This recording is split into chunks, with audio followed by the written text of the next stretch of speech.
تا خب بله. گام کریم موعد ازدواج ملا هم کردی؟ پس چه کار ملعی ما داری؟ خامسی اطلاعات امونی من به کلودون یه غلطی موندان.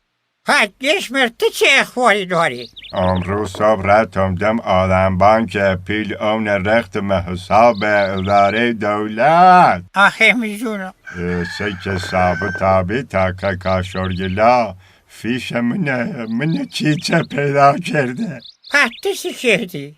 ما هم فیش برق نهام زر برف پاکنه ماشین تا تخشیار تا وجه جنیبه بریزش حساب هم مرغ ماهی خار او دومن آبایی نیچه وش پلوله درست کنه سیگیگن تومه او نهه ریزی کنی.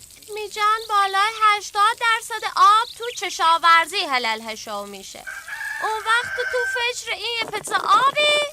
آخه پوز باید اگر او نمون کشاورزی هلل هشویی کدن که هم میواست او خردن برباز بی. اوی چقدر منجه میزنی؟ یا فارسی گپ بزن یا لری.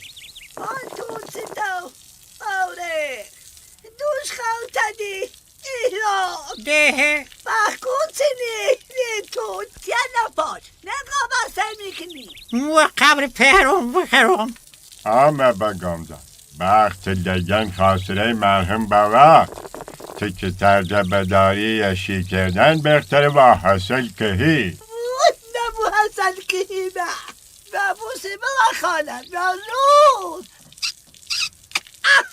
اوه دندونامو تو چپم در آوردی. این گم احیونه عروس موابیر این تری خانه تزافت کنی وانه په خاله بگم جان این دوار و 12 تا نوبند نگهداری کنه نیتره وقت نگهداری بکنه کیز مگم ملوان اصلا آمادگی ازدواج ندارم. که پوست کوابال میدیدن چون موچه وای که ولو کنید. و خواستگارم داری سر وردی خواستگار اسمش یادم رفته.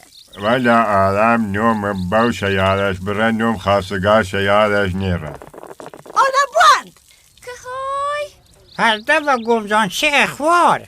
امروز سبلا آل مورا ما که منبع نهاری مصر تومو دلمو هم داخل کمونه آخه میزونم هم میهن گرامی، نجات این سرزمین از بحران آب تنها با گذار از منافع فردی و تکیه بر مسئولیت مشترک اجتماعی امکان پذیر است. شرکت آب و فاضلاب استان کوهگیلویه و بوگرحمت